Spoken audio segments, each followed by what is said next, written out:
Soundboard already? I Hey do. everyone, welcome Hey, to stream number 3. I'm your host or co-host, Adam. I'm here with Kyle. How you doing, man? hey, doing well. How are you today? I'm good, man. I'm tired. Um, Lots of drama as Really? always. Okay, sure. Um, but I'm happy to be on with you, and maybe we'll cause some drama with what we're we're gonna I talk think about so. today. Yeah, I'm But excited because we're going to be talking about adoption a little bit more in depth than we have in our last two episodes. Before was just a little introduction to who we are, so I'm excited to dive into what this podcast is about a little more deeply. Absolutely. And just before we get into it, I just want to thank everyone who's been watching or has watched the replays so far. I know it's not a huge audience, but we appreciate everyone Every who single watches. one. And we are still planning on releasing these as audio only podcast. So I need to get on top of that, but that will launch, and we'll also try to be more active on socials where possible. But I don't know if you guys listen to, or listeners also of Escape from Plan A podcast, but I'm a quitter, meaning I'm off Twitter. So personally, I'm not going to be on it, and Yeah. I'm sort of really just I have no patience for social media for my personal use anymore. But It's probably better for you. yeah, but for this live stream and podcast project we're doing, I think we'll make an effort to be on social for that reason. But That's awesome. anyway, I don't want to suffer alone. yeah, no, exactly. I won't let you do it I'm alone. getting brain damage every day. I need some help. We'll carry the load together, my friend. Perfect. So yeah, but today, or at least the first topic we wanted to talk about was the fact that November, Yes. which is the month we're in, right in the middle of Yes. November, is National Adoption Month. I don't know if we have one's like bad though, right? It's like, We got you know, this. yeah, boo. Boo. It's also known as National Adoption Awareness Month. So Awareness if people month. out there hear both terms flying around and wonder if they're the same, they're not technically the same. Yeah. So I'm going to share my screen here. Perfect. Because I forgot which one was which. I think the shorter one is the more official one, right? So we're going to share this puppy. But yeah, so yes. So they are different, right? So National Adoption Awareness, or National Adoption Month, is the official one, I think, like you said, Kyle. Yeah, the government sanctioned one. Yeah, and is an initiative funded by the U.S. government's Department of Human Resources Children's Bureau. And it was in '95 that Bill Clinton expanded the National Adoption Week to cover the entire month of November. So initially it was just a week. Month? Okay. And it started in Massachusetts in the 80s, or in the 70s. And it was because of Dukakis recognizing the need for his state's foster children to be given forever families. So that's already nice. a little, yeah, because that's another issue we can talk about, how foster is not supposed to be a pipeline for adoption. absolutely. Foster is supposed to be temporary, and family reunification is supposed to be the goal. But anyway, National Adoption Month is the official U.S. federally sanctioned one. And I think actually, though, the National Adoption Awareness Month has become more visible recently. Am I wrong, Kyle? I feel like that's the case. I feel like it has been, because that's the acronym I knew it by just casually offhand, was NAAM. I didn't know who originally started it. I just assumed that NAAM, the Awareness Month, was the government federally sanctioned one, but I guess there's another one, so that one is a slightly different origin. And this one was like a lot of things that are done, for adoption, or for adoption awareness, or adoption related things, was started by an adoptive parent. and Okay. certified open adoption practitioner. I have no idea what that means. I don't Yeah, know where who do you get gives one of out these those? certifications, but this Marty Caldwell is a certified open adoption practitioner, and she's the one that individually like sort of started this whole idea of this National Adoption Awareness Month. So this is not official at all. Like there's no government funding, there's no government sanction, but I guess they just chose to, I think they probably just latched on to November because it was already a National Adoption Month, and they added awareness to it. Yeah. Um, I don't know what would motivate someone to tack onto a month that already exists, but it's there. and here we go. It's about awareness and funds, Yeah, awareness and right? funds. Funds for Funds, what? right? Yeah. Fundraising, right? Um, they believe in opening the minds and hearts of adopted children to help them learn about their heritage and cultures. Okay. Um, That's which new to I me. don't necessarily hate the idea of that. I mean, I think that's a good idea. Yeah. Um, but I mean, why are we even talking about this, right? I mean, what is our motivation for even bringing this up, or Yeah, what was what is your it? motivation? Oh, my Yeah, motivation.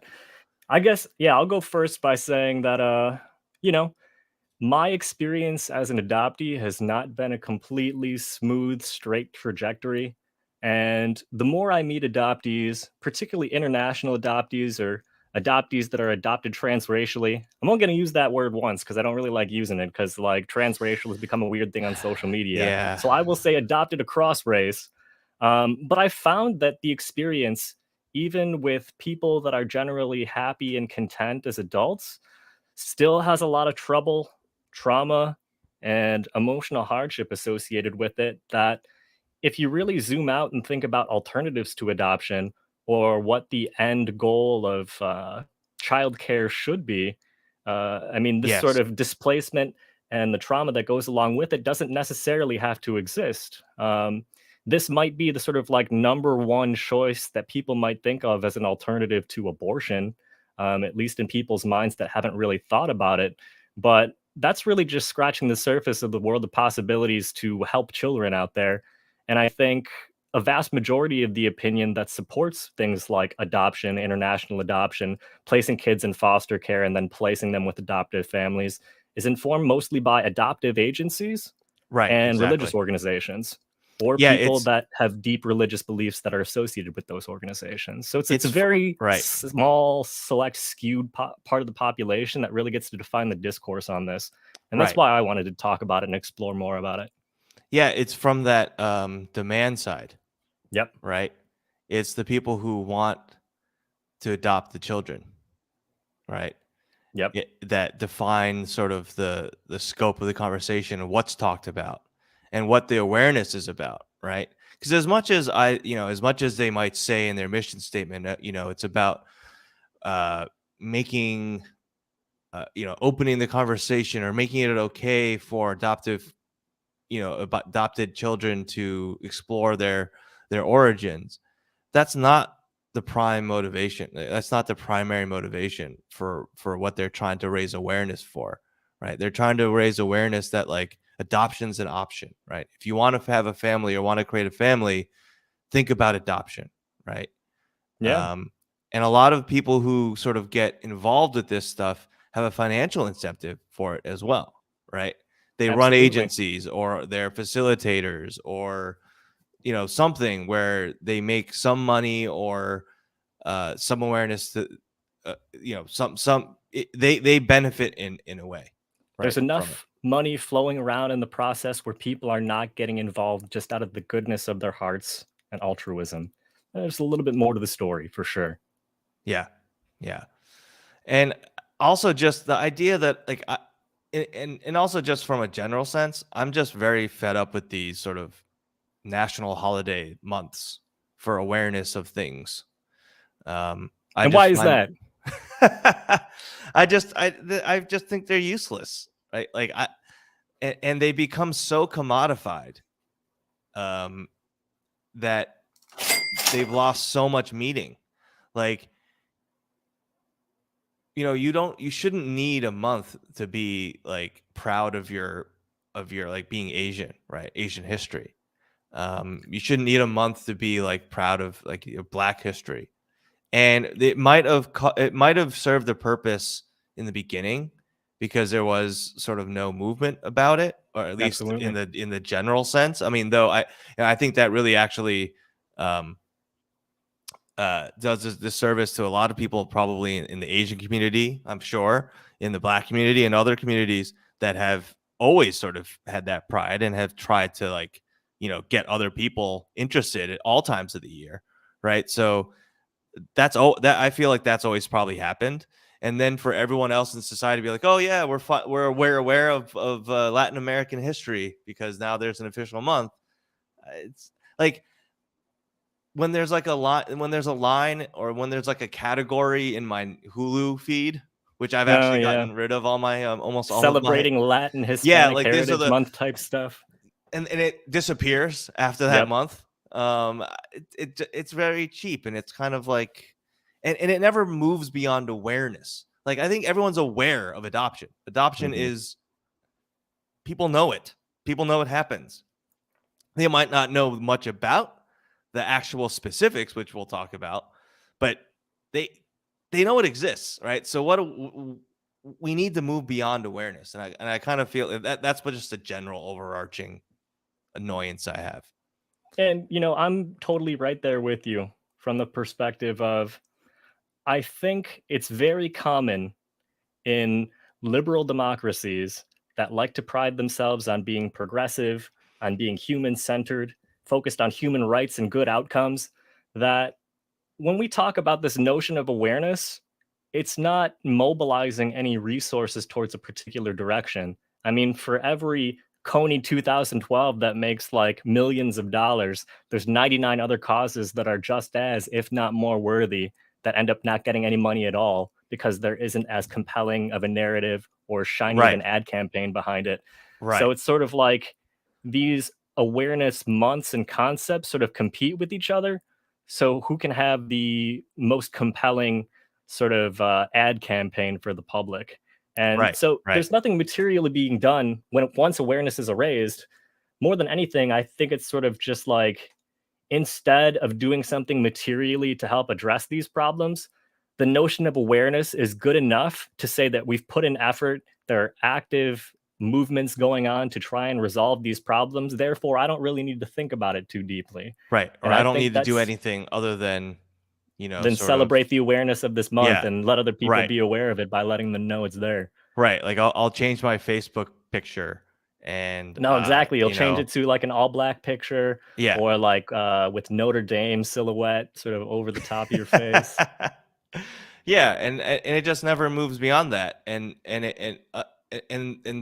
so much of the messaging is so vague, and they don't talk about any particular specific issue, right?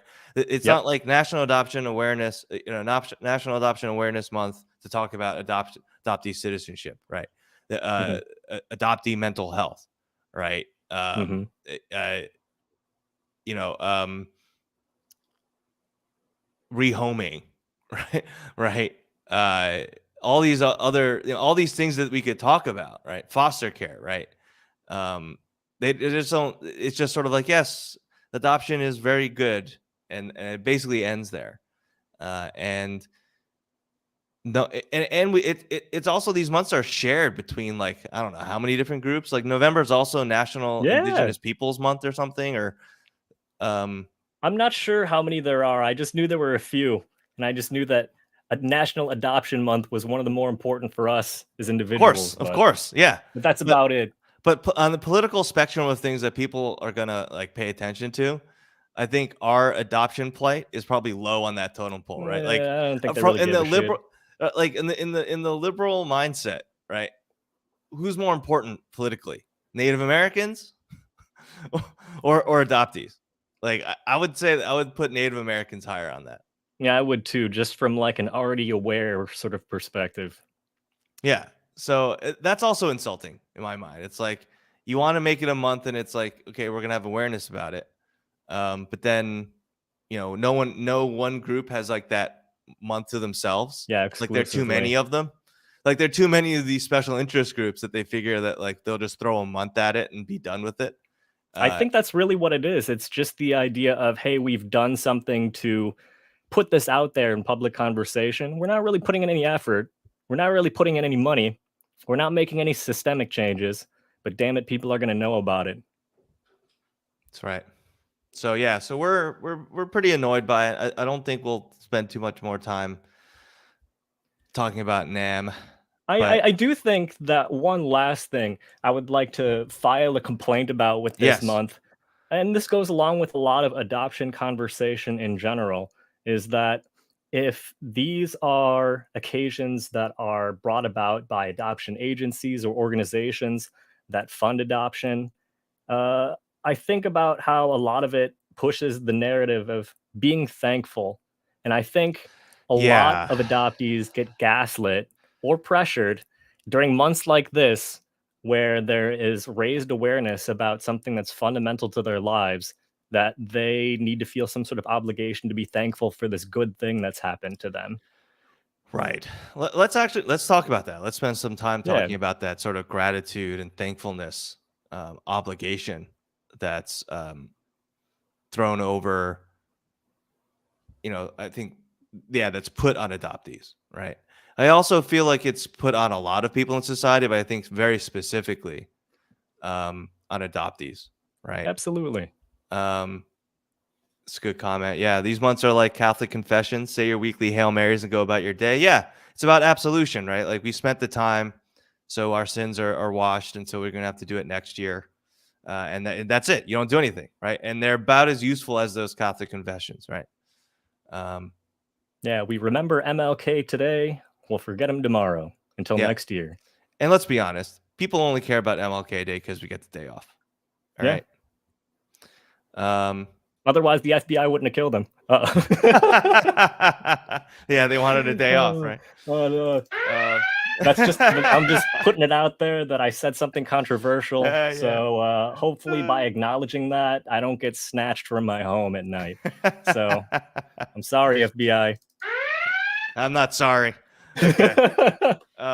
But yeah, so I mean, but this thankfulness thing, I think, and I wrote a couple articles about it, and I think we've talked about it. But when you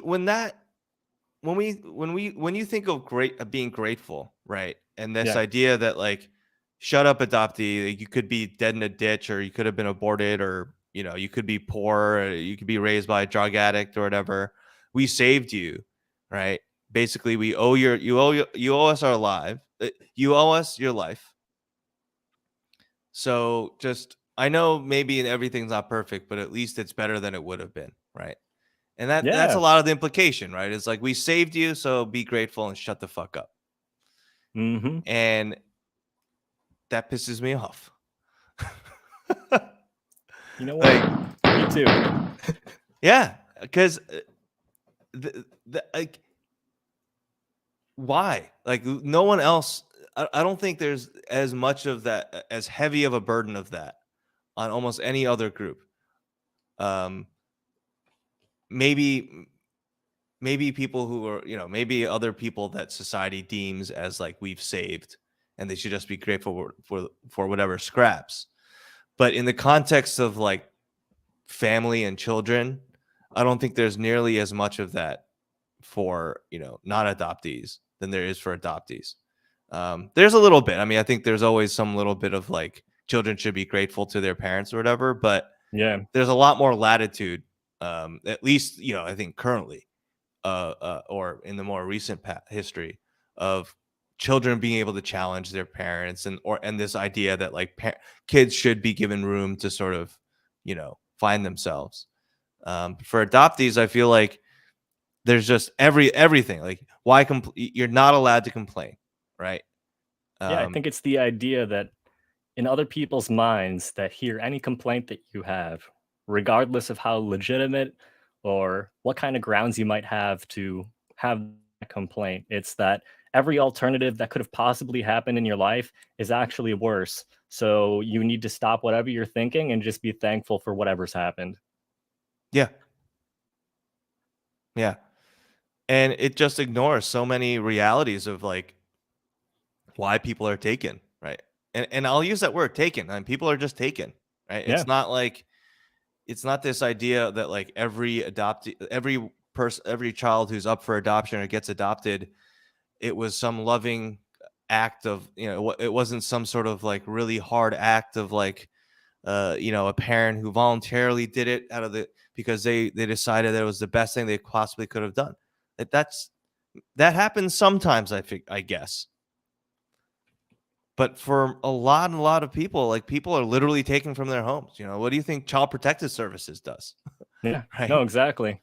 I mean, I guess if I think about who ends up being in the system, who is an adoptable child, and we talked about this a little bit before, but I think it's really worth noting time and time again that how many of these children that end up being adopted are actually orphans. You Yeah, talked about sort of like the single mother that's poor and feeling really self-aware and just sort of nervous about the possibilities of what could happen in her own life, so she willfully gives up the kid. That definitely happens. But I can say it's exceedingly rare for a child to come from a immediate family parenthood background that is immediately dangerous to them, and then there's no other surviving family member that would be willing to pitch in for that's their right. care. That's right. Like the more that I just assumed when I was younger, even knowing that I had biological parents that were married, that most adopted kids were orphans at some point with no Right. sort of family that could be reconnected with. And it was really only in like my 20s and moving forward that I realized that like less than 10% of these kids, and I'm not citing this as any sort of like fact, but just intuitively, Yeah. someone can fact check me to make sure it's 100% correct, but I would say less than 10% are actually what we would consider to be orphans in a formal sense. Yeah, absolutely. Um, so yeah, it's there are just so many other, they're just other situations, right? And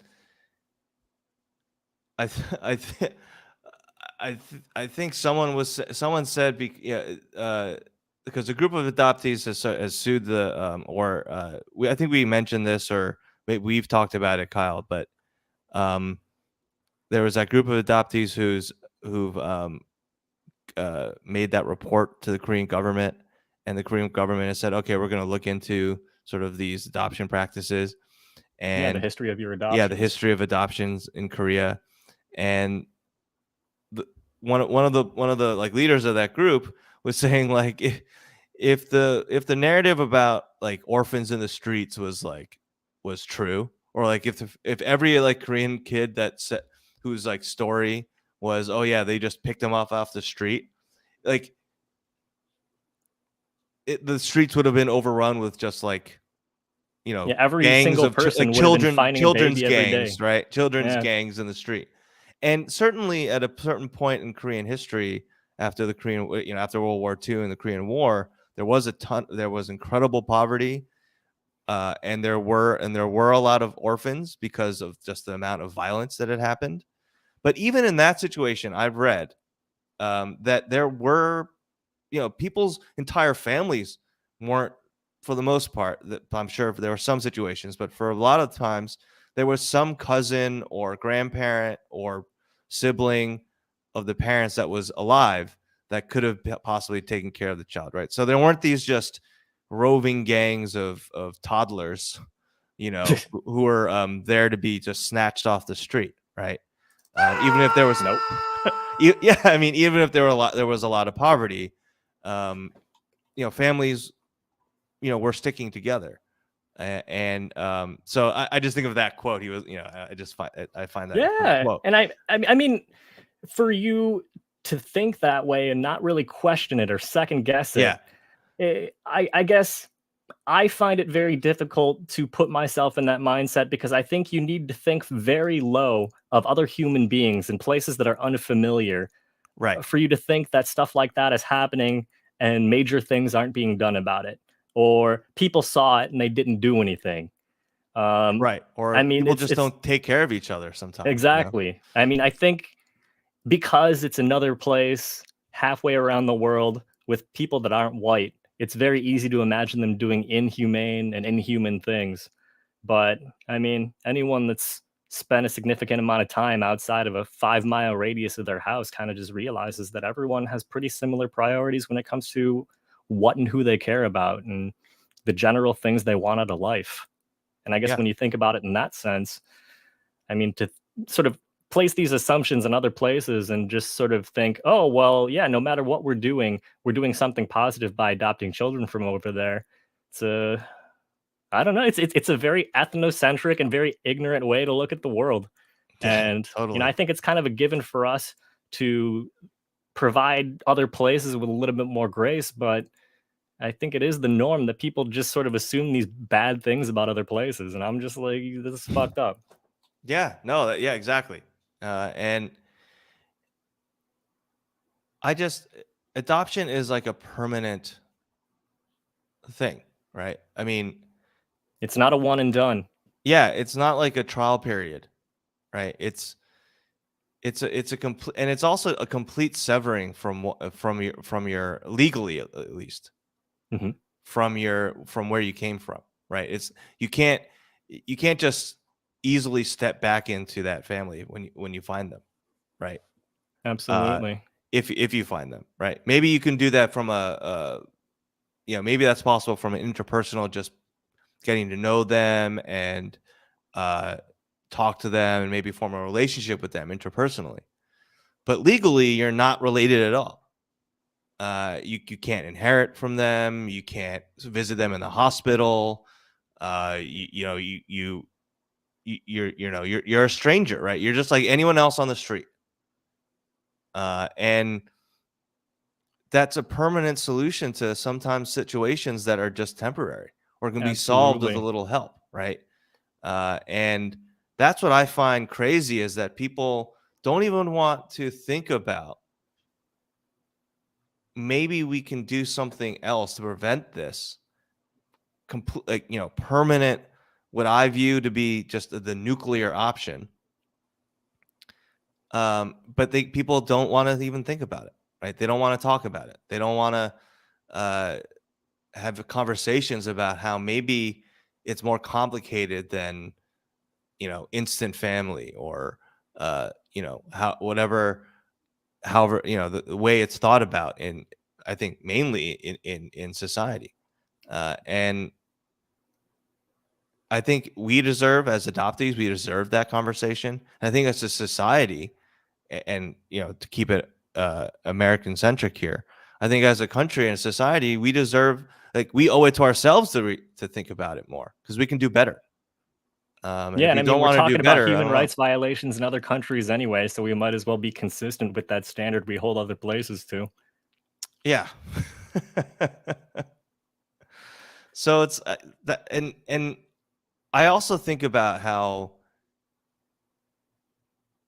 it's easy to be harshly punitive or incredibly judgmental about other people. Some Mhm. hypothetical, really bad actor, right? Really bad person. Well, not bad person, but someone who doesn't do things right, A poor who drug addict. irresponsible, right? A poor drug addict, criminal, right?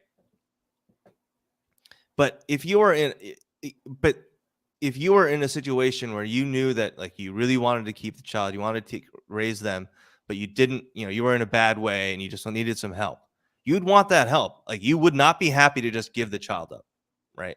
Yeah, I think we would want to have grace for ourselves, right? We would want to have consideration for ourselves and think that, help. We want to get help, but we don't. For some reason like we're being soft on people, or it's very people don't want to extend that to other people, I feel. And absolutely. I don't understand that. Well, I guess I kind of understand it, but I feel like it's something people need to rethink. Um, Yeah, I think that attitude, being harshly punitive and then wanting absolutely nothing to do with financially assisting people in some way, whether it be passively through taxes that they're already spending money on or having right. money otherwise pulled for stuff like that. At the end of the day, it really just seems like most of our worth as Americans in terms of how deserving we are, how much credit we deserve, or how Hmm. much like how much give we should have in case things go wrong. It's always determined Right. by the amount of wealth that someone has. And, kind of extending that further, when I think about notions of what makes a better life for a child if they can no longer live with their parents, uh, I mean, we think about how adoptive parents and people that adopt are generally in a better financial place than the Yes, that's parents true. that Yeah. children are being adopted from. And, there's certainly the idea of money is means, money is access. So, in some sense, if someone has more money, they could potentially provide more services or more things to their child to enrich their life. Sure. I mean, But I think that's pretty uncontroversial. I mean, yeah. yeah, but at the same time, I would say that there is absolutely no consideration culturally in America for the value of being around people that look like you, the sorts Mm. of humanization that comes with that, and just the value of being around a culture that is your culture, that you are connected to. People like to think that because of the material advantages that usually comes through adoption, that makes up for the things lost culturally or relationship wise. It's like your old family, but better because they're white and they have a little bit more money. And Yeah, and you can still listen to the music and watch the TV no, shows and exactly. You things can like that. I mean, watch K dramas and listen to what else do you K-pop. need? No, exactly. It's a very commodified view of what life is about and the substance of life experience. And eh, Yeah. I mean, I used to fall for that when I was a kid, just thinking about these hypotheticals of, well, I guess I'm glad that I'm not in Korea in 1993. But, after something like COVID, I mean, material gains aside from adoption, like after COVID, America fucked up so bad that like I don't really think you can say that you're bringing a child to the United States of America and it's going to be safer and more prosperous for them, No, especially at this point in 2022. it's definitely not yeah, it's definitely not the slam dunk it used to be, right? Yep. And I think people make the mistake, and it's an easy mistake to make because it's pushed so hard that culture is just the commodities and uh, things that are around us, the music, the TV, the food, right? But those are just artifacts and points of interaction that people can sort of use to be with one another. And the real culture is the people, right? The real culture is the Absolutely. relationships and the ways of being and the different rituals, maybe that you do together, and sort of just the unspoken understandings that people have of maybe what's acceptable, not acceptable, and sure, that can be limiting, all that stuff. But the people and the relationships with the people of that live in that culture, that's really what perpetuates and creates a culture, right? uh, the personal interactions.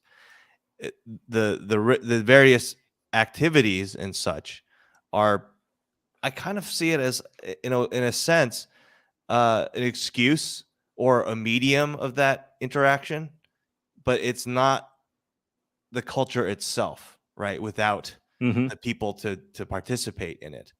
Exactly. So, so from for adoptees, right? There are, and for Korean adoptees, we talk about that a lot because we both are, but also because it is by far the largest population of international adoptees in the United States, Yeah. from the single country of origin.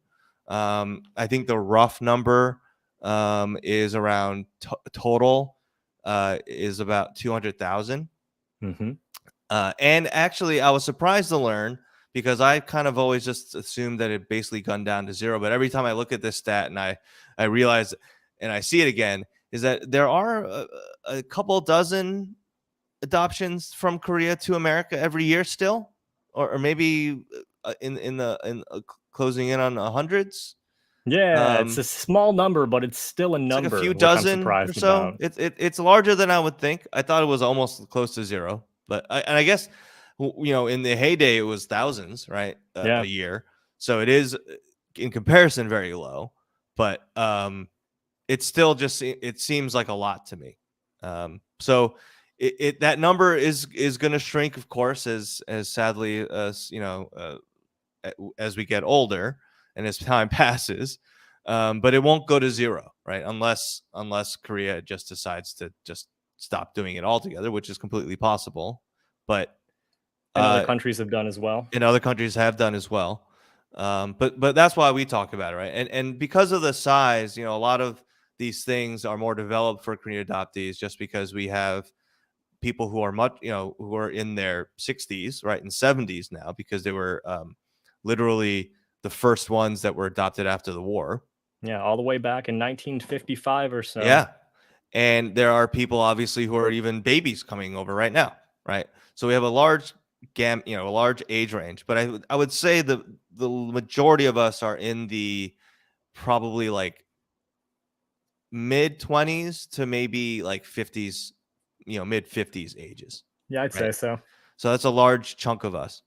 And so we've had a long time to develop some of these things. And this is a long-winded way of me mentioning the culture camps, right? So they're these Korean adoptee culture camps. And I think the best thing that the kids get out of it is not, eating the food or making making some sort of fan or wearing the hanboks and stuff like that. It's getting to be with other Koreans. It's getting to be with other Korean adoptees, both the children their age and the grown, adult adoptees. That those relationships that way, that's what they get most out of it, not the material stuff. So that's the main reason I think those are important and people should do them. Yeah, and when I think about just demographically where children are placed if they're adopted internationally, and I'll use Korean adoptees as an example, there are not really very many Asian people in most of the places that Korean adoptees are adopted to. No, Often yeah. they're one of the few Asian people altogether in their school or town.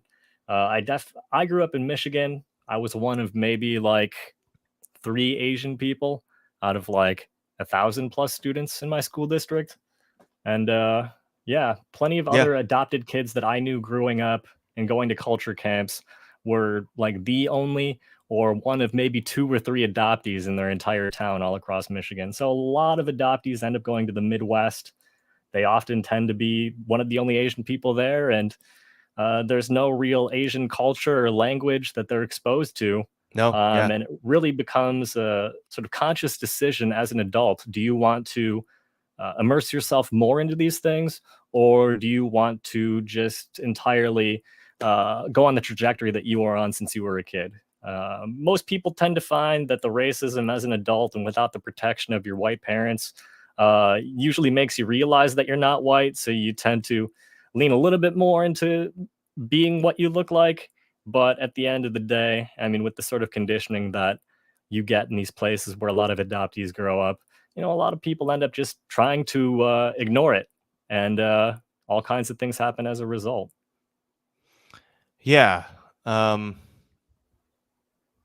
I think that, yeah, because I guess we could talk about, off that comment, the concepts or sort of some of the ideas we have about, in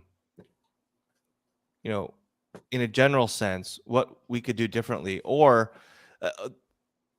what you wrote here was about like how we I think generally both of us have what people would consider to be good adoption outcomes, right? We had a good adoption experience, right? Yeah, actually, and I want to back up and say this too, Yeah. because it's not something that we really talked about before or wrote down, but it's really important to note. I think the fact that we are both alive and standing at this age, past 30, that in and of itself is not necessarily a rarity, but it's definitely an achievement. And when it comes to mental illness and it comes to suicide and suicide attempts, the statistic is something like 4 times the number of suicide attempts or suicides among adoptees in comparison to 4 times non-adopted suicide people. attempts, and probably because we had 4 times adoptees as a group, attempt it 4 times more, we achieve it more as well than average. Yeah, and so for us to be able to sit here and talk about this, I mean, that shows in and of itself we had one of the better experiences, because I'll say that Yeah. within the family that started Korean adoption, the Holt family, or Yes. looking at Mia Farrow's family of adopted children, both of those families have suicides in them. So it's one of those things Yeah. where it's Yeah. really rough out there. And Um, that's definitely important context to note whenever we're talking about uh, good experiences with adoption, or the sorts of things that adoptees go through, these mental challenges, as well as just general issues that don't affect the general population as much. yeah. Yeah. So very important to note, and I'm glad that you paused to talk about that, because even though, yeah, I mean, we've had the good life, quote unquote, right? Yep. Not even because of, as you mentioned, right, we were adopted into better financial situations in general than where people come from when they're adopted. Because look, let's be honest, right? If you're solidly middle class, you're not the family that's getting your children removed from CPS, Yep. right? Even if CPS does eventually get called, right? Let's say it gets called. The chances of you actually losing your child because of that are pretty low, I would say. And not that it doesn't happen, it can happen, Yeah, but but generally, much if you've been lower. accepted for adoption, you meet all of the sort of superficial markers that make people doing a wellness check say, "Hey, things look okay over here." Yeah, like, oh, that was just a mistake. You didn't mean it. You know, it, uh, you'll get your act together. We'll give you another shot, right? There's lots of reporting about how the CPS systems do not give that type of second chance, um, to poor families, especially Absolutely, poor black families. absolutely. Um, to a lesser extent, there's bias. To a lesser extent, there's bias for Latino families as well, um, and poor white families as well too. So it's not just a racial thing; it's a class thing. But certainly, when you have both markers, it's bad, right? So the outcomes are much worse. Um, Hmm. so even though that we were adopted into these good situations, and you mentioned, right, the those suicide numbers are just crazy, and it makes me really sad. Hmm. So the better start from from an economic standpoint does not guarantee anything when it comes to the impacts of just the fact that you were taken from one family and you were placed with another and raised with another family that you might love very much. I love my family. I love my parents. Um, it's not like I can't undo it. It's not like I would undo it, but like I love my family, right? But Hmm. just even though you're that might happen, like it does. It's a disadvantage, right? You start on the back foot, um, Absolutely. and because of that, like I would want to prevent that from happening, right? The possibility, and you know, obviously, you know, we need to support the families so that they can keep the children and raise them well. I would, I think it's a straw man argument, and a very lazy retort, to basically like, so would you would do nothing? Of course not. Of course you got to do something. I wouldn't just be like, totally just leave the kids forever, right? Like fuck those kids, right? Fuck That's those sort of the kids. opposite of what I'm saying, right? So we need to rethink. We need to rethink like why we're doing so much of this removal. Why is it necessary, right? Why does it seem necessary that we do these removals? And if we're doing them, we have to look at the impact of that. Even if we vetted all these parents, so they're the best parents, so that they have all the resources they need. Well, clearly that doesn't prevent 4 times the likelihood. And there's also a very clear connection between homelessness and being in foster care, Hmm. right? I think it was some crazy statistic that like at any time, um, you could like 50% of the homeless people had some sort of Wow. connection to the foster system at any one time. Like, it's very hard to do the statistics, of course, but people have tried to study this, and the range varies wildly, but it's something from like 20% I've seen in some studies to like 60, 70% in other studies. So it's got to be somewhere in the middle, That's right? crazy. So it's like, why is that happening? Because supposedly the children are removed from one situation and put into foster care so that they can be raised in a better situation and have a better chance to flourish. Yeah, something That's that's more obviously not stable. happening. Something's broken there, because if one thing that could happen to you gives you, like, basically a flip of the coin, you're going to be homeless. That is not great. That is very Yeah. bad. Not very good odds. Those are very bad odds. So that one act, and if it were anything else, right? If people were like, if they were like, if it was well understood that, like, I don't know, like cancer, smoking cigarettes, very good chance you're going to get cancer, right? There Yep. was a huge campaign to stop that. Of course, there was pushback because of the huge industry, but people recognize generally that even if they don't want to stop smoking, it's bad for you. Yeah, that's bad. And there was a big thing done to try to sort of minimize that. Well, I mean, look at this problem, right? Look at what's happening. Look at what we're choosing to do is to do the removals quicker than I think is necessary, and the kids are not doing better because of that. Like, they're doing worse. Yeah, absolutely. Because, like, when we're thinking about how these things are framed and the general conversation about it, it's going to be defined by people that are adopting, one group of people in power, or adoption agencies or organizations affiliated with adoption, part of the infrastructure of the practice. And that's another powerful set of voices that defines how we talk about and think about adoption.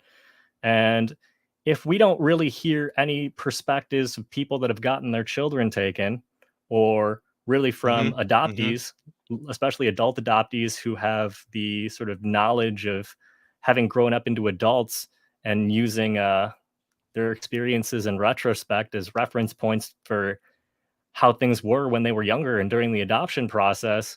I mean, we're really only getting one side when it comes to mainstream discourse about adoption. So, I mean, someone could lose their kids for something as simple as I got injured at work and then I couldn't pay any of my bills for a couple weeks, and then everything just collapsed from there. I mean, I think a lot of examples like that are hitting closer to home now that COVID's hit and people see how precarious things truly are. But then again, people don't really mask either. So, I mean, I don't know how much of a lesson people have really learned from it. Yeah, I think people don't, right? I mean, I think people, as I said, like, it's like, oh, shame on them that they did that. They were bad people. But then they don't have any self-awareness to be like, well, what if I made that mistake? Well, Damn, yeah, just like they don't their thought even is, well, think I about wouldn't it. do that. Their thought is, Yeah. oh, that would never happen to me. I would never suffer misfortune. Right. Or like, I would never do that thing that got the people removed. Right. I would never leave my kid alone. Right. For any amount of time. I'm like, literally, people have had their children removed because they left their toddler alone in the apartment when they went down to get a package, and the toddler, like, wandered out into the hallway and was found by like a neighbor. So in like that 30 seconds or a minute it took for the parent to go downstairs and pick up a package and go back inside, that was deemed neglect. And as soon as that process starts, it's a lot harder to prove your innocence and prove your competence versus never having any exposure to that system at all. Yeah. And that's something that would never happen to, like, a suburban family, right? Yeah, With their suburban white house, family. Yeah, right? with 2 software engineers as parents. Not Right. gonna Like, happen. they could have a very similar situation where, like, the kid wanders out into the into the neighbor's yard as they go out and get the mail, and the neighbor wouldn't call CPS, right? But it was a Yeah, similar they'd give situation, right? They were people just the as benefit of quote the unquote doubt. neglectful, right? They were quote Yeah. unquote neglectful, right? These things happen. Like these are documented things. And there's also a huge sort of shadow foster program where the state will remove children, but they won't like officially put them on their rolls, Oh, because they have like what they'll do is and because they'll have to pay support for that foster if for the foster family, so they'll place the child with like with a relative, and then just sort of wash their hands of it. Um, and then wow. that relative isn't registered as like a foster care, right? Because they're like, oh, they're a relative, Yeah. and they don't get support financially, anything like that. And but the agency can say that they did their job, right? So there are all sorts of shady things that happen. And then the agencies also get paid per placement, right? So they get paid. Yep. It's sort of like the private prison system, right? Where they get paid for having more people in the prison system. It's Yep. sort of a similar deal, right? And if the kids get placed with their families again, with a relative, or they get paid, or they get reunited with their parents, those kids fall off those foster rolls, and therefore it's one less person. They get less money from the state, right? So there are these really weird incentives based on how these agencies are funded by the government, both state and I think, and most of these are controlled by state governments, right? So the state government Yep. gives them money. These aren't federal programs. Though there probably is a connection between sort of like maybe there's some state money that comes in, and then the state federal money that goes into the states, and then the states can decide what to do with the money. Mhm. But a lot of these systems are done by like person that they administer, right, who is in the system. So it's when those incentives are in place, a lot of weird stuff happens. Exactly. When it comes to issues like this that are problems that people would genuinely be concerned about when they hear about them, if the state or society in general just wants to make sure that it's solved so they don't need to worry about it, generally things get swept under the rug or shady things happen so that that discussion can be had. It's never as clean or it's never as neat as what we would hope it would be, so we don't have to worry about it anymore. Yeah. Yeah. Um, so yeah, I mean, most people aren't orphans, man. Like, Yeah, they have biological family. You know, you might have some single mothers, poor families, rare medical conditions going on. But at the end of the day, I mean, what person do you know or have ever met not have any living relatives that wouldn't care for them as a child? It would be a small minority, I a don't know very if I've small ever met. minority. I mean, you've probably, I probably met hundreds of people in my life. There's probably one person, right? Maybe thousands, but I Sure. probably only really have known maybe a few dozen people with any sort of depth, right? Hmm. I don't think I've met any one person who was like, yeah, I didn't have one relative, Yeah. somebody. Yeah, I think it would be very rare. But people are people they form their opinions on this from media and how Hmm. media portrays it. And media always portrays adoptees as and orphans as sort of coming from these completely obliterated families. Like both parents are dead, Yeah, like grandparents Industrial are Revolution dead, England. no cousins or anyone to speak of, or if they are, they're fucking assholes. They don't want anything to do with them. Like that's a convenient plot device, but that's not really reality, right? Absolutely. And I Um, mean, even for people that are adopted, I mean, on a similar coin, uh, while there may be material improvements in the lives of people that end up being adopted, there's a lot more ugly things going on behind the scenes that a lot of people just aren't aware of because it doesn't make for a nice feel good story. I mean, that's why we touched upon mental illness and suicide among adoptees, and all kinds of other things that happen as a result of not being connected to a larger community, not being connected to a language or a culture. These things are super important for someone to feel grounded as a human being, that I think most people take for granted, because it starts really with being with your biological parents and assuming that's a given thing. And I think it's only when you're put in a circumstance where that's not the case where you really start to think about that. Right. And for most of human history, adoption or sort of like the fact that some kids need to be raised outside of their immediate biological relative, right? Mother and father, right? Or or family, or even extended family. That existed, right? Yep. But people usually did it within their communities, right? Yep. Within their sort of small geographic area. Yeah, we didn't It even have like large societies and cities until like a couple hundred years ago. So, right. I mean, throughout these thousands of years of human history, I mean, it's going to be what, like small towns and hunter gatherers, just like people that know like 50 other people. I mean, Yeah. that's just the way it was done. Or even so, it would be within the same sort of like village or Yeah, they wouldn't even have the town, right? means to transport a child overseas. Right. There was the concept of international adoption as sort of like this whole network that and sort of yeah, it's a network, right? It's an industry. Yeah. It's an entity in and of itself. It's sort of a special interest, right? That didn't exist until the Holtz.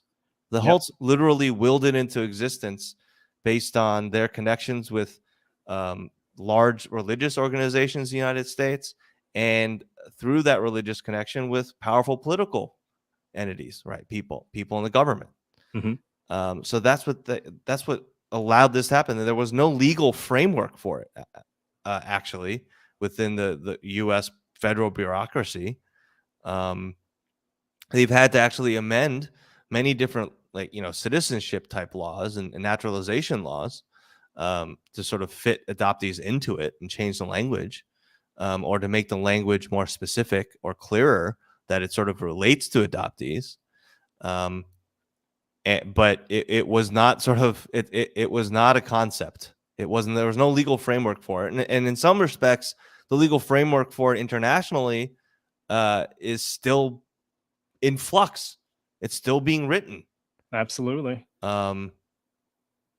Which is it's crazy to think about that that children, human beings are allowed to be transported all over the world without real set, well understood and strongly enforced legal framework for it. Yeah, it's not consistent across countries. No, I mean the United there's supposed to be this UN agreed upon sort of standard. What's it called? I usually know this off the tip of my tongue, but it's the Hague Convention. Oh yeah. But not every country is a Hague Convention, a Hague signatory, right? It agreed Right. to these. But the United States still allows it, right? They still allow international adoption from non-Hague countries. It's not like they're like, oh, you didn't sign that Yeah, as long as UN you got agreement kids provide, we'll take them. with God. Yeah, but we'll have a special agreement, right? We'll allow it. And it's kind of incredible. So like, I think. Thanks, man. I appreciate it, Jason. Yes, it is fucked up. It is. Not for your comment for the adoption industry. Absolutely. And yeah, I appreciate the two people who have been listening to us rant for the last hour. We're going to continue ranting, and but yeah, I mean, we've mentioned, right? So the Netherlands, they suspended adoptions, but then they recently were like, you know what, we're going to open it, but we're going to be super careful, guys. We promise this time.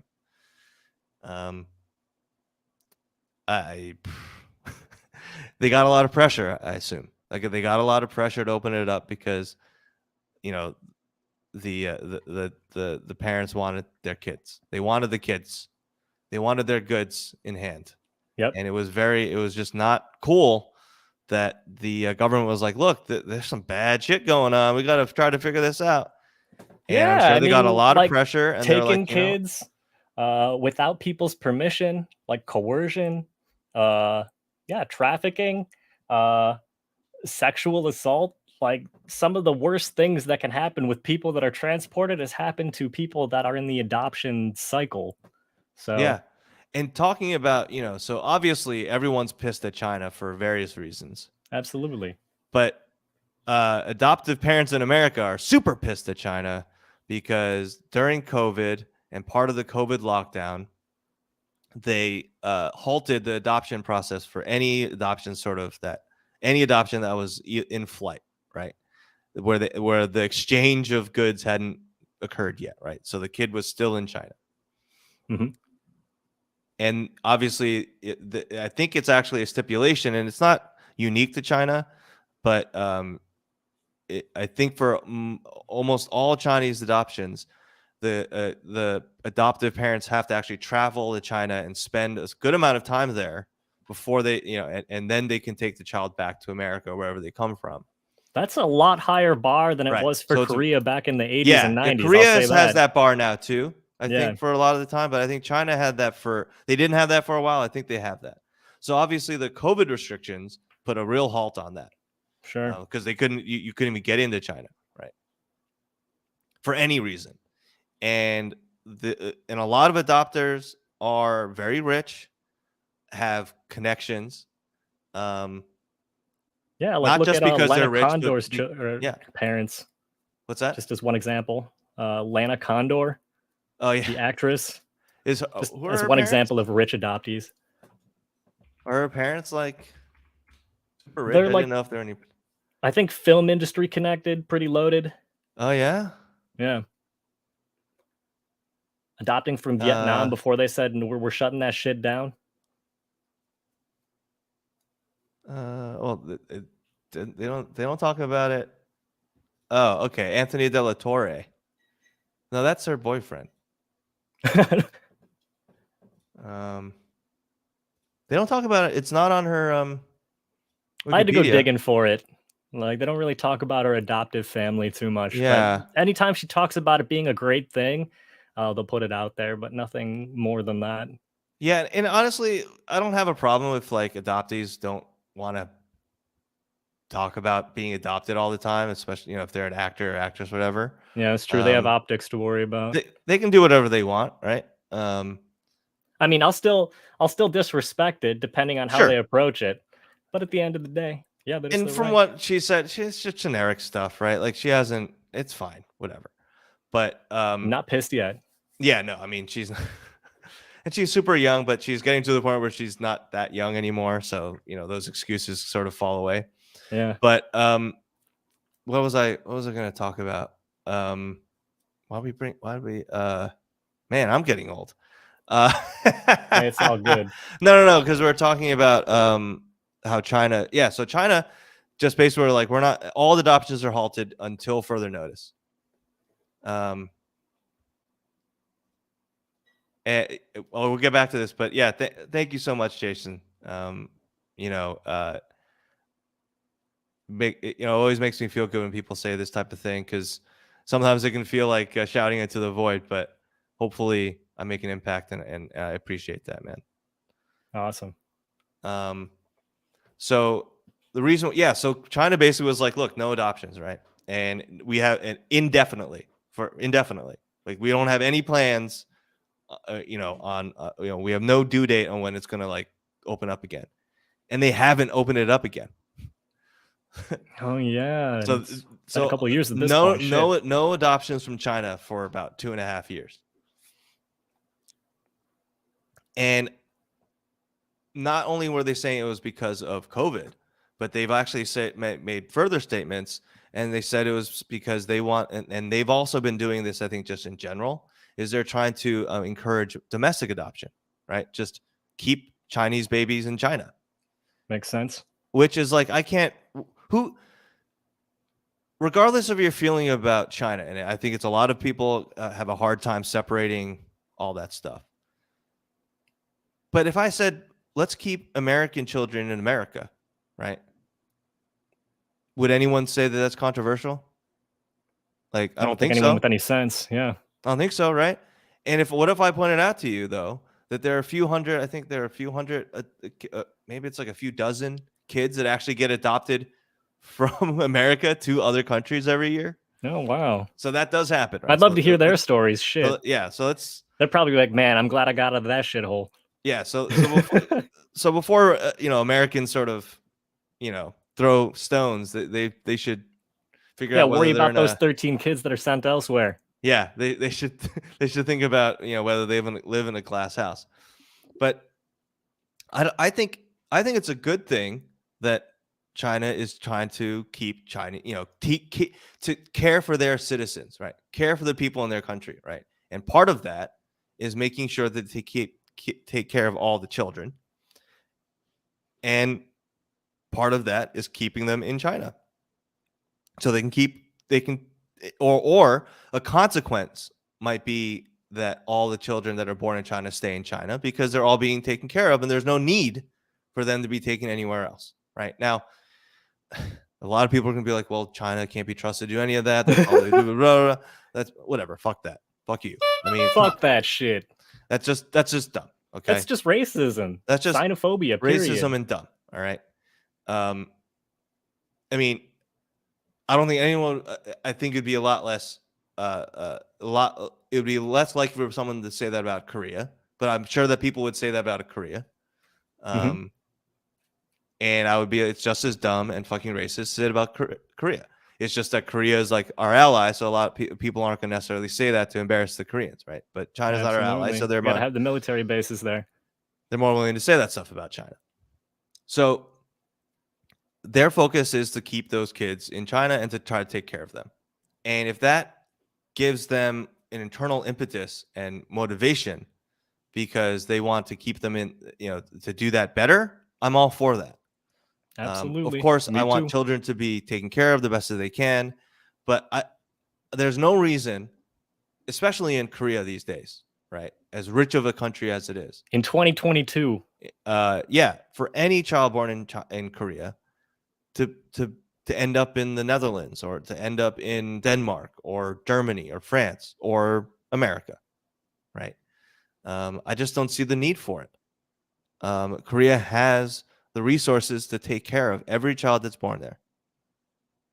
Just like America has those resources. Now, whether they're distributed in a way where that can happen, that's another story. That is another story. But it's not a lack of assets. It's not a lack of food or anything like that. Absolutely. So I mean, it gets people big angry, right? And they get very and they were very angry, these American parents, that the American government didn't do more to force China to move these adoptions forward to get I have some sympathy from just a basic human sense of like, if you're an adoptive parent and you were really looking forward to this, it's a loss. I get that.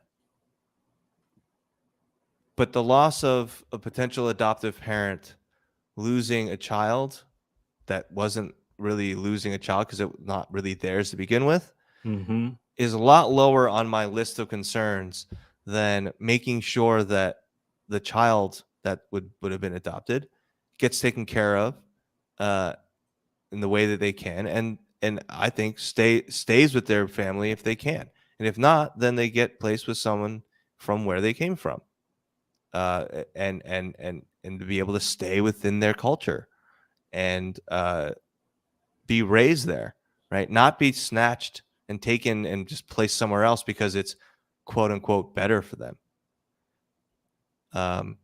I find that better for them logic to be so convenient because it fills the desire for like a certain demographic of people, right? Yeah. Rich, middle class and rich white people. Exactly. Let's be blunt, right? Because that's the main people in America, at least, who do the adopting.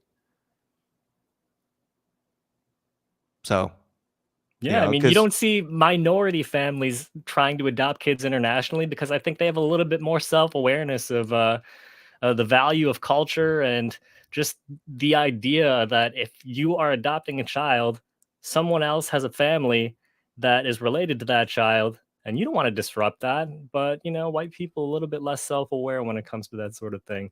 But it goes along with history. It's pretty consistent. So it yeah, is what it is. yeah, and you can extend that logic to absurd lengths, right? There's always going to be someone who has more resources than you. Absolutely. And then at that point, no one would get adopted because there's always a higher bar to be met. Well, So I'm it's kind saying, of just why don't we take people from any? It's like because a lot of the excuse for the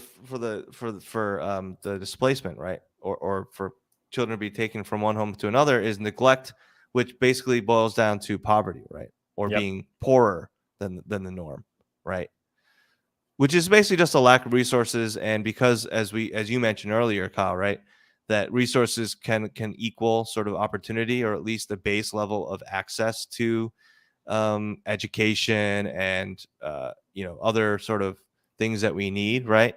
Yeah. General Also just survival. knowledge of how to like navigate the system, right? Then wouldn't it you could also just you can make the argument that keeping anyone sort of in the middle class is bad, because they could just go to a rich family, right? They have even more of that. Exactly. It's neglectful to keep them in a middle class family. You can So they always move can't the have a horse or goalposts. something. I don't know. Like they're being deprived, so they must go somewhere else. But that's ridiculous, right? No one would think that makes any sense, right? Yeah. So, I mean, it brings into the question why adoption, with as much displacement and disruption and trauma that results from it, Right. both from the child's perspective and from the natural family's perspective, it's kind of like, Absolutely. why do we have this entire industry and infrastructure around this phenomenon that, while it might have some advantages if you look at an adult person and look back at like the 18 years of their life prior, you could say, hey, maybe there were some advantages to that. But there are plenty of clear disadvantages that happen as soon as the process initiates when it comes to just someone being disconnected from their family and culture. Two of the most fundamental things that people can have to ground themselves and give them a sense of identity. So I feel like to strip someone of that is to strip them of some of their potential to be a full, healthy human being. You have to make up for those lost time and lost resources and lost exposure to other people that would otherwise care for you. So, I mean, there's a lot more to the equation that a lot of people think when they're only thinking on a material basis. Yeah. No, exactly. Um, and that connection to family is important. I know that it's very in vogue to sort of dismiss all of that, and I can understand to some extent that maybe you don't want to be limited to it. But it is important. Um, it's just important to know where you come from so that you have a basis of where you're going. Uh, and just because you know where you come from and you have a connection to it doesn't mean that you can't grow and you can't, you know, choose to do different things, or it doesn't mean that you are completely beholden to what other people want from you.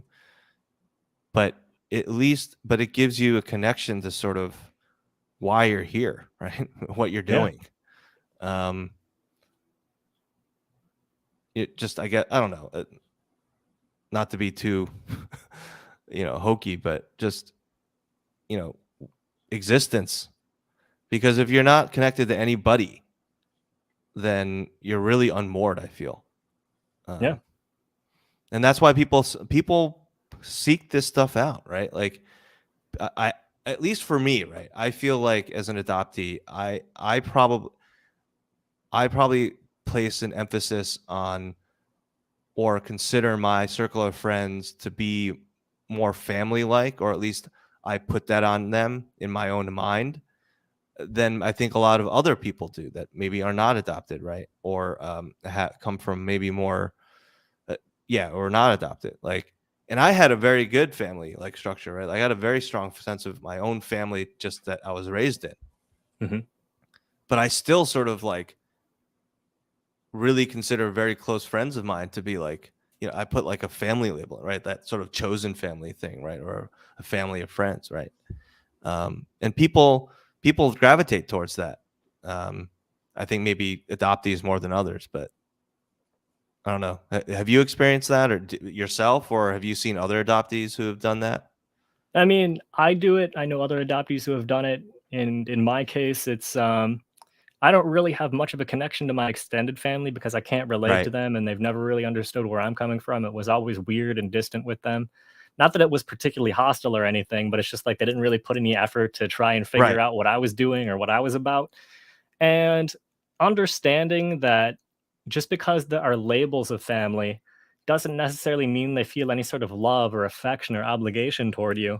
Right. And, with that sort of consideration in mind, these sorts of grounded expectations of what family means because of some negative experiences, anytime I have a positive experience, I really put a lot of weight into that. And I really do feel like I intentionally make people that I consider friends, people that I've willfully chosen to associate myself with, to be seen more like family. Uh, just because I generally feel like I can't relate to a lot of people that I meet on a regular basis. So when I really make that connection, it really means something to me. Yeah. So yeah, I would say the same thing for me. That anytime I form a close connection with someone, it's more like family, and that line between friendship and family gets kind of blurred if that closeness is there. Yeah. Yeah. And it's not necessarily a healthy thing. I don't know. Sometimes it's healthy, sometimes it's not. Mhm. But I think in general, human beings do seek out those close connections, right? And but they're not a replacement, right? Those like circle of friends or those that chosen family thing. It's not a replacement for actual like that connection from people that you actually sort of have a biological connection to. Absolutely. Not but it's just important. It matters. I don't know I don't know what else to say. I know it's not popular to say that. It's essentialist or I mean, whatever, it's one of those things but where, it's just true. I don't know. It's just true. yeah, I would frame it this way. Watching Netflix, I've seen a lot of documentaries related to people being very interested in their genealogy, Yes. Yes. or people that are parent or are children of divorce or children of single parents, and they never knew a biological parent or any of their siblings, and they want to find who they are and what they're all about. Or there was that one called Our Father, where that Oh my perverted God. doctor was Oh my God. artificially inseminating That women. was horrible. But they had very similar sorts of very core human concerns that came from, I assumed something about me and my humanness and Right. humanity was true, but it turns out it was a lie. Yeah. And so for them to feel this way, or for people that are interested in their genealogy or like connecting with a lost family member, it's a similar sort of concern in a similar realm where to know these things and to know the truth about it is to really better understand your connection with humanity at large and sort of ground yourself as a person. Without that, you have no sort of grounding and you feel lost. So it's kind of essential to know this to have a certain level of confidence or self esteem. And Right. I think a lot of people take it for granted unless they've dealt with experiences like that. Yeah. No, exactly. And yeah. Oh, I just forgot a thought. Hey, it's all good. It's gonna happen, folks. It's been a Because long we do week. talk for a bit, and it's a lot of fun. And I know that we've rambled a bit more than I would have liked, and it's my fault because there was a great outline and I did not follow it as much as Hey, we should whatever. have. We still covered pretty much all of it. So I mean, as long as we covered the main points, that's all that matters. I do want to shout out the the author Andrew Lee, he wrote a bunch of a series of 3 articles for us a couple of years ago. More focused, I think, on the relationship of America and Korea when it comes to international adoption, but it is analysis of sort of like why international adoption, right? Like how did that become a thing, and the history of like its roots in sort of American imperialism, and war making, and empire building, and sort of how these things happen across to where the countries that we come from, and it didn't happen in a void, right? It wasn't just like one day it happened that some people in Korea decided, hey, it'd be cool if we could just send Yeah, the get rid kids of to these kids. America, or like American, like the Holtz just happened to one day like have a revelation that, oh yeah, Korea's available. Yeah. Talking about the Holtz, they do try to, like, I think I've read that he Harry Holt, I think it was Harry Holt. Yeah, Harry Holt. For some reason, I know that's the right name, but like it sounds like a made up movie name. But anyway, Harry Holt, like he tries to sort of have this like story or mythology around why they decided to choose Korea. It was like a calling from God or whatever. But it was Yeah. in the news. It was a fucking Korean War. They were talking about how they're war Yeah. orphans, right? Like it's not, maybe he They didn't believes even it know just about came Korea out of until the those blue. news But reports. So I would read those articles. We'll share them along we'll with a try to link to share this them. episode. If we remember them, if I remember to do it, we'll do it. We'll do it. And I have to say, it totally unrelated to anything other than the fact that it has, I think, adoption in it. Okay, yeah. Is I'm a big video game nerd, which I increasingly find sort of hard to say because gaming and everything is a very weird cultural space. But I grew up playing video games, so I'll always be a video game player till the day I probably croak. But the game God of War Ragnarok just came out, and I've been obsessed. It's amazing. And I think there's adoption in that because I don't think Kratos is the biological father of Atreus. I don't think. I have to look that up again. But it seems like it because it's implied. I think it's implied. Yeah. Monica, it's glad to have you back on the stream. You're always Thanks, here. Monica. We appreciate it. Yeah, those pieces Andrew Lee wrote for Plan A, that's essential reading. I was gutted from reading those, and I've been meaning to reread them. Yes, I try to reread them, and I hope he's doing well. But those have been some of the best journalism, I think, at their journalism level that we've ever published. So I really appreciate those, and I try to plug them when I can. But back to the video game, Atreus. that. And I think we are going to do a stream that talks more about just sort of the media portrayals of adoption and things like that, and how they're just sort of awful.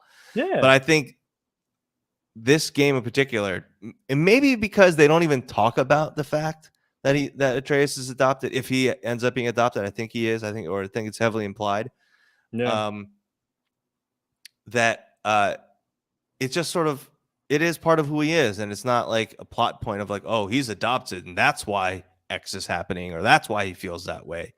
It's like maybe it'll come up later, I don't know, but like it's just like he's the kid, he's the son, I'm the father, and we got bigger things to deal with like Ragnarok and all this stuff, right? Like it's and he might be the chosen one, but it's not because he's an adoptee, right? Like But that game is amazing. I think it's probably game of the year for me. I know that might be sacrilegious because Elden Ring came out earlier this year, and everyone loves Elden Ring. I suck ass at those games, so I'm so fucking bad at video games. One of my games of the year. I play. I'm sorry. I play God of War bad. at the second easiest difficulty. All right, and I still die a few times. Okay, I suck at video games. I just want to get through it. I want to have fun. I don't want to. We're too old to try and be good at that shit. Look, I don't get a sense of accomplishment because it took me 3 hours to beat one encounter. Okay, I do feel a little accomplished when I get through a battle, just so I can. But it's not because I don't think I'd feel any more accomplished if it took me 8 hours to finish one fucking encounter. All right. I'm not here to spend 8 hours to bash my head against the wall. Oh, exactly. And I think the story is really good. Just the graphics are amazing, even though it's a PS4 game. Yeah. There we go. Yes, a local black man. I think he's adopted, and there's some we're both demigods going on. Yes. Okay, great. Yeah. So that. Hey, you weren't the only one that saw it then. But it could be because he's part god and part giant, Atreus. So that might be the demigod part of him, and Kratos isn't really. Yeah, he's a demigod, but because his dad's Zeus, I think, right? And he had a mortal mother. So that could be why the whole we're both demigods thing. But I think he is adopted. Let's look it up. Is Atreus adopted? Oh, okay. No, he is a biological child. Oh, okay. Well, they still made it feel good nonetheless. Yeah. Okay. Well, that's good to know. I don't. For some reason, I was getting the feeling they weren't, but okay, that's cool. So Atreus isn't really even a half god. He's a quarter god because Kratos is half god. Yeah. Anyway. But anyway, the game's amazing. Even though it's a PS4 game, the graphics are just really good. I think the color work is really, really, really good. Yeah, the first one was really good with that too. In this one, it's even bigger because you go to all 9 realms of the Norse pantheon, so you go to every realm. It's got enough open world type of feel in that the maps are open and that you can go anywhere. You can pretty much go wherever you want, but they're pretty small maps. And there is exploration sort of just branches off a main path, but that's enough for me, right? Like I don't need to have vast tracts of emptiness that I feel cool that we're going through, right? I want it to actually be filled with stuff. Yeah, I don't know. It's really good. I did mention it because I thought Atreus was adopted, but guess we're wrong. I'll check it out when it's on sale. I haven't really been playing games lately, but yeah, I'll wait for the sale. Yeah, but it's really good. But yeah, we will be talking about sort of, and I think it's gotten worse recently with recent media, and maybe it's just because there's so much of it out there, right? With all the streaming. Which I, by the way, I've canceled every streaming service I have other than Netflix. Wow. And the only reason why I still have Netflix is because my mother-in-law and my wife watch their Korean dramas or some of their Korean dramas on Netflix. So I can't cut it off. or I would have. Yeah, people relying on you. But there's so much content, right? So many streaming services. And ironically, it's more too much shit to they're keep more track of. And it's more expensive. If you want to have every streaming service, it's more expensive than cable ever was. Yeah, at this point. so that remember, like back when these started to be like, oh, you cord cutting, you can get away from cable. So when there were like 2 or 3. Bullshit. So maybe just because there's so much more media, that's why there's so many more examples of this sort of obsession with every hero's journey, right? And I think so much of media itself is just hero's journey stuff, right? Or some adaptation of that's the most complex thing we can really handle as Americans. That's it, right? Just of the seven bedrock story types, we only want the hero's journey. And maybe it's because in American media, all we want is hero's journey, and the most popular version of hero's journey is Chosen One. And the most popular iteration of the Chosen One is like an orphan. Yeah. Right? An orphan who has special history, right? They don't know it, but they're secretly a god, right? And it's just so prevalent. It's just so prevalent, and it's never done well.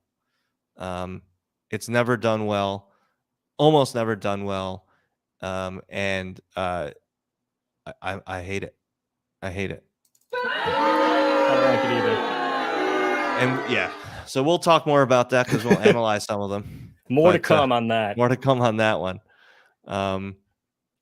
I guess But the only other thing that I would add, I mean, I think we covered pretty much everything we wanted to talk about with National Adoption Month and just because adoption fuck and National Adoption Month. assumption about adoptions as a whole. But, I'm going to emphasize this once again, even though I've mentioned it before.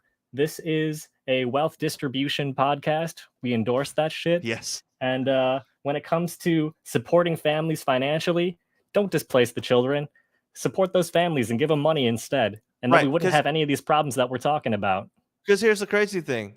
I feel like in some states, maybe it's different, but in a lot of other states, you get more money to foster than they would if you try to keep the kids in the home, right? So the support for a family, support for a poor family to try to keep, to support children and feed them is less than if you took the kid from that family, give it to a foster family. That's insane. Up. That's insanity. That's insane. That doesn't make any sense. No sense. And a lot of times it's not for drug abuse or any of that. Like, certainly, if someone is abusing drugs or alcohol and is not able to take care of their children, they need help for that. And maybe they need temporary placement with another family for that. But that isn't the main reason for it. And even in those situations, I feel like it can just be done better. And there are there are a lot of stories, is well documented. You can maybe we'll be able to find some articles about it, but there's lots of documented cases where basically the system makes it basically impossible for well-intentioned parents to go through recovery, go through all these hurdles and steps. It takes so long, and by the time that they're done with it, it could be a year, 2 years, right, where they were separated from their kids. And then because the kid's been separated from their parents, right, the state can have what seems like a compelling argument to say, look, it's been so long that for the best interests of the child, we should make the separation permanent, because the child doesn't know anymore, know any better. Think about that. Think about how crazy that is. They say, look, if you do all these things and go through all these trainings, this is the path towards reunification. But by the time they jump through all the hoops, they're like, well, yeah, you did all those things. I mean, and I know that it was supposed to say the end, you're going to get your kid back, but the judge thinks it's been too long and you lose your kid anyway. That's not a just system. Nope. So, and one last comment here. It's because Anglo countries are based on the concept of being means tested, and we need to attach welfare with stigma. Yeah, absolutely. That 50 definitely years of Reagan. To it. That definitely contributes to it. And also the idea of worthiness. I think that's something we need to also explore, because that goes along with gratitude and that conversation as well. But I get the sense a lot of replies of people that people have is around who they believe is worthy of that help, right? And that's the conversation people are really having in their heads, and that's what they're really replying based on when they give their opinion about welfare or child separations or a lot of these things. These culture things is about who they deem worthy of help, and yeah, it's not. We're always calculating that. There are these scales, and we're weighing these things. Right? Yeah, fucking wasting time instead of just doing the easy thing, but the stigmatized thing, which is give them some money. Yeah, and but also just never get them back. And I think certainly, I think we mentioned this at the during the Wife Guys stream we did last time. But there's a case, Brolin, what is it? Holland versus Brackeen. So Holland versus Brackeen is the case that's, I think, is going to be oral arguments.